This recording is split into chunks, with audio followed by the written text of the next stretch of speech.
안녕하세요. 행복한 은퇴교실입니다. 지난 영상 3편에서 피르스트, 융프라우 등 유명 관광지를 먼저 소개했지만 스위스 알프스에 가면 거대한 빙하가 쓸고 내려간 U자형 멋진 초원, 아이그 북벽이 정면으로 보이고 멋진 피르스트를 볼 수 있는 그린데발트, 알레치 빙하 전망과 빙하 동굴, 스핑크스 전망대가 있는 융프라우, 열차나 케이블카로 올라가면서 발 아래로 내려다보는 경치와 전경이 그림 같은 알프스적인 풍경을 볼 수 있는 특징이 있는 곳입니다. 트레킹 코스로 빼어난 클라이네 샤이덱에서 병행까지 멋진 산책로, 72개의 폭포가 높은 절벽에서 실타래처럼 내려진 멋진 광경을 가진 라우트 브루넨, 골짜기 작은 마을 뒤편에 있는 엄청난 높은 산꼭대기에서 내려다보는 빙하가 파고 내려가는 골짜기, 파란 초원, 건너편 돌산의 맥니헨, 높은 전망대에서 호수와 마을을 내려다보는 하드쿨름, 스위스 알프스 주변 지역은 여러 갈래로 얽히고 설켜서 있는 곳곳이 환상적인 볼거리들입니다. 이런저런 구경거리 천지인 알프스 지역을 돌아보는 데는 다양한 루트가 있어서 오늘은 그 길을 구체적으로 나누어 소개를 하도록 하겠습니다. 먼저 알프스 주변 관광 명소로 접근하는 길은 참 여러 갈래입니다. 단체 관광으로 가시는 분들은 그냥 가이드 따라가시면 길을 고심할 필요도 없습니다.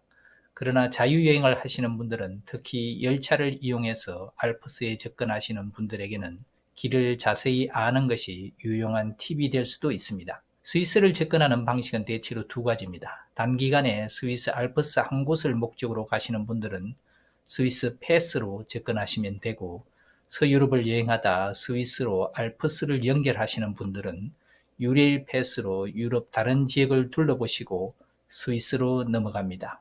자, 지도를 보시며 큰 그림으로 살펴보시면 유레일 패스로 서유럽을 여행하다 스위스로 넘어가 알프스를 가리면 유레일 패스로 열차를 달리다 알프스라고 내리는 기차역이 바로 인트라켄 OST입니다. 인트라켄 이름이 입에 익숙하지 않습니다.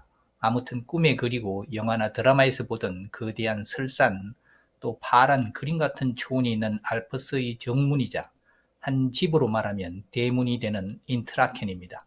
거기에 있는 역 이름이 인트라켄 OST인데 OST는 동역이란 뜻입니다. 유럽을 여행하면 한 달, 두 달 장기 패스로 여기까지 오고 여기서 알프스 주변 지역 이곳저곳을 지역 열차표를 사서 이동하게 됩니다.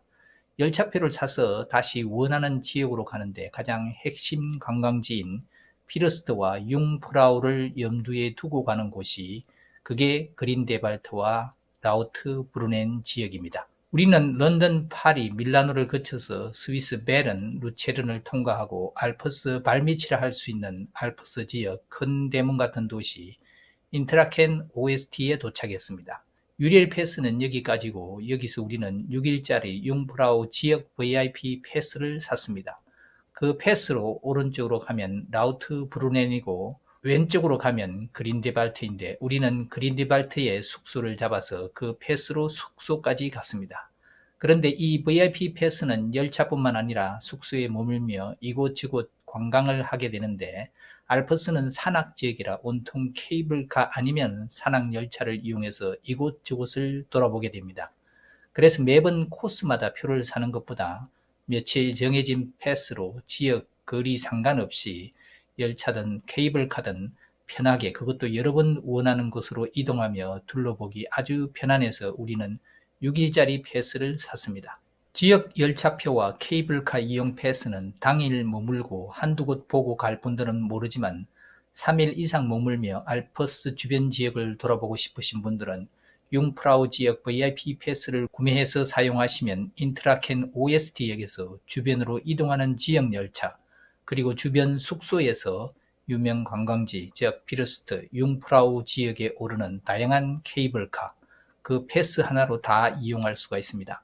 패스는 인트라켄 OST역에서 1일부터 6일까지 다양한 날짜별로 일정에 맞게 구매가 가능합니다. 저희는 6일짜리 패스를 구매해서 6일간 열심히 이용하고 마지막 날은 그냥 떠나는 날이라 그린데발트 역에서 편도 열차만 끊어서 인트라켄 OST까지 와서 이미 가지고 있던 두 달짜리 유레일 패스로 이탈리아로 넘어갔습니다. 스위스 알프스를 돌아보기 위해 사람들이 숙박하는 곳은 대체로 세 곳입니다. 인트라켄, 그린데발트, 라우트브루넨, 이 세 곳에서 머물게 됩니다. 먼저 인트라켄에서 숙소를 얻는 분들은 인트라켄 주변도 참 아름다운 곳입니다. 여기 마을도 둘러보고 또 여기에서 열차로 그린데발트까지 가서 케이블카로 피르스트를 올라가시고 또 다른 방향 융프라우를 오르시면 됩니다. 두 번째는 인트라켄에서 열차표를 사서 다시 열차를 타고 그린데발트까지 가서 숙소를 잡습니다. 그린데발트에서 숙소를 잡는 경우에는 그린데발트 마을 구경도 하고 또 여기서 멋진 설산봉우리, 아이그 북면도 감상이 가능하고 여기서는 알프스 관광의 하이라이트라고 할 수 있는 피르스트와 융프라우 양쪽을 쉽게 갈 수가 있어서 숙박료가 좀 비싸도 이곳에 많이 머뭅니다. 여기에서 피르스트는 케이블카로 오르고 융프라우는 두 가지 방법이 다 가능합니다. 하나는 열차로, 다른 하나는 케이블카입니다.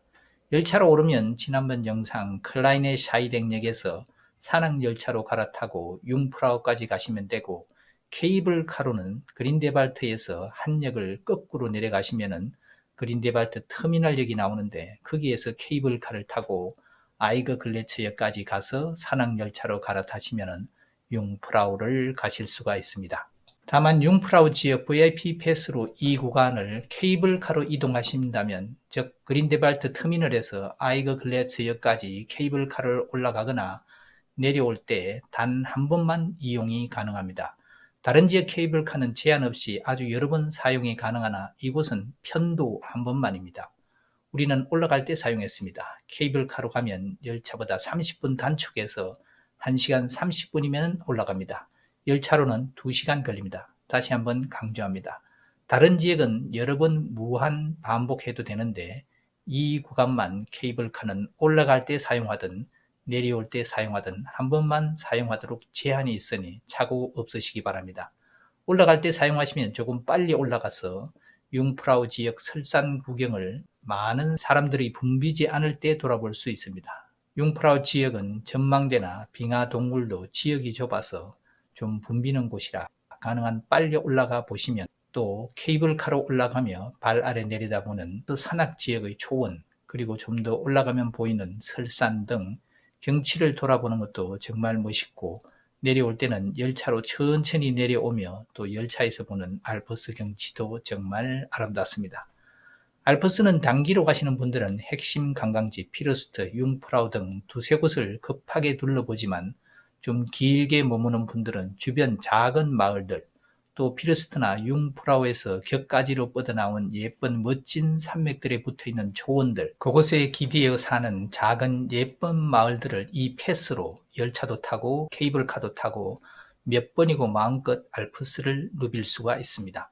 그래서 우리는 융프라우 지역 VIP 패스로 멋진 피르스트는 2번이나 오르내렸고, 또 거기서 반대편 마을 뱅엔, 맹리헨 등도 케이블카로 다녀왔습니다. 다른 지역 라우트브룬에는 열차로 다녀오고요. 그러니 며칠 머무실 분들은 융프라우 지역 VIP 패스를 사서 열차나 케이블카를 여러 번 아주 요긴하게 이용하실 수가 있습니다. 특히 케이블카로 여기저기 다니시면 케이블카에서 내려다보는 발랄의 풍경도 일품이라 걷고 트레킹도 좋지만 케이블카를 이용해서 멋진 U자형 빙하계곡, 파란 들판, 피르스트 등 멋진 알프스를 공중에서 입체적으로 내려다보는 재미도 쏠쏠하고, 한편 피르스트나 클라이네샤이덱 등 주변 지역에서 하이킹으로 걸어서 내려가고 올라올 때는 케이블카를 이용하여 되돌아오는 등 유용한 융프라우 지역 VIP 패스의 구입을 추천합니다. 또 다른 숙소 위치는 라우트브루넨입니다. 이곳은 유레일 패스로 알프스를 처음 접근한 도시가 인트라켄이라고 했지요. 인트라켄 OST 역 주변 숙소 다음으로 인트라켄 역에서 조금만 가면 츠바이리치넨 역이 나오고, 거기서 오른쪽으로 가면 라우트브루넨이고 왼쪽으로 가면 그린데발트로 가는 곳으로 나뉘어집니다. 열차를 헷갈리면 안 됩니다. 이곳은 구루역에서 인천 방향인지 수원 방향인지 나뉘어지는 것과 같습니다. 오른쪽 라우트브르넨이 좀 더 가깝고 그린데발트는 열차로 한참을 더 가야 합니다. 오른쪽 라우트브르넨에서 머물면 멋진 폭포 마을도 구경하고 여기서 열차로 융프라우를 오르거나 그린데발트 뒤에 있는 피르스트를 열차로 가서 오릅니다. 이동 거리가 좀 있는 것이 흠이지만 라우트브르넨 마을도 예쁘고 또 열차로 오르며 스위스 알프스의 주변 풍경을 감상하시는 기회도 정말 좋은 인생 찬스가 됩니다. 이렇게 길게 설명을 하니 뭔가 좀 복잡하고 중간에 열차를 갈아타고 복잡한 것 같지만 사실 모두 산 꼭대기를 향해서 가는 길이라 어디 옆으로 세고 자시고 할 여지가 없습니다. 그냥 그 방향으로 타면 어디까지는 케이블카고 어디까지는 일반 지역 열차고 또 어디는 무조건 산악 열차를 타야 가는 코스고 내가 선택하는 것이 아니고 그냥 정해진 코스를 따라가도록 되어 있으니 걱정하지 마시고 즐기시기를 바랍니다. 알프스와 접한 나라는 스위스 외에 이탈리아, 프랑스, 오스트리아 등 많은 국가 지역도 있으니 스위스는 비싼 숙박비 등을 고려해서 일주일 정도 머물며 충분히 돌아보시고 아쉬움 없이 일생 한번 가보면 되는 곳이지 다음에 또 오자 그런 약속 잘 안 지켜집니다. 이탈리아 쪽, 프랑스 쪽, 오스트리아 쪽, 알프스도 볼 게 너무 많고 미국, 호주 등 다른 지역 대자연도 끝이 없습니다. 부지런히 다녀도 죽을 때까지 일부만 보게 됩니다. 그러니 간 김에 돈 좀 쓰시고 흠뻑 빠졌다 오시기를 추천합니다. 다음은 스위스 알프스 지역 여행하시며 염두에 두실 날씨를 정리해 봅니다. 4,000m 높은 고지인 융프라우 근처는 날씨가 맑아야 제대로 볼 수가 있지 날씨가 흐린 날은 그냥 눈산 꼭대기에 오른 것으로 가시거리가 짧아서 그 멋진 광경을 즐길 수가 없으니 최소한 3일 이상 일정을 가지고 가셔야 날씨가 가장 좋은 날을 택해서 융프라우에 올라 제대로 비싼 여행비를 투자해 간 여행 돈값을 할 수 있습니다. 흐린 날은 일정을 바꾸어 다른 주변을 둘러보시고 맑은 날 융프라우를 오르시도록 융통성을 발휘해 일정 변경이 가능하도록 며칠 머무는 것도 또한 고려할 사항입니다. 가보신 분들은 이름들이 익숙하시겠지만 처음 영상으로 감상하시는 분들은 지역 이름이 좀 생소하고 기억하시기도 어려움이 있지만 머릿속에 좀 윤곽을 잡고 들으시면 시청에도 도움이 되고 또 다음에 가시면 마치 전에 와보신 듯 친숙해집니다. 저도 처음 갔을 때는 20년 넘게 유럽을 줄기차게 다닌 아내를 따라서 가는데 런던, 파리, 밀라노, 베를린, 빈까지는 괜찮았습니다. 그러나 짤스부르크, 스트라스부르크, 루체른, 인트라켄, 그린데발트, 피르스트, 라우트브루넨, 클라이네 샤이덱, 아이고 머리야. 그래서 저는 그린데발트는 옛날 TV 드라마 고 이순재님과 최민수가 열연한 대발이라는 드라마 제목이 생각나서 그냥 대발이네로 불렀는데 며칠 머물며 계속 오가고 또 다녀온 해고전 얘기를 나누는데 좋았던 구간 얘기를 하자면 지역명을 모르면 얘기가 안 되었습니다. 그래서 우리 가이드님이 수없이 반복해서 하다 보니 익숙해지고 나중에는 독일어지만 지명들 발음이 아주 재미있습니다. 인트라켄, 그린데발트, 융프라우, 라우트브루넨, 클라이네 샤이덱. 이제 좀 정리가 되셨나요? 아직도 여전히 헷갈리신가요? 괜찮습니다. 대략 윤곽만 잡고 가셔도 큰 도움이 되고 며칠 돌면서 왔다 갔다 하시면 저절로 익혀집니다. 저장해 두셨다가 가시다 헷갈리면 이 영상을 한 번 더 열어보시면 도움이 될 것입니다. 오늘은 여기까지 하겠습니다. 감사합니다.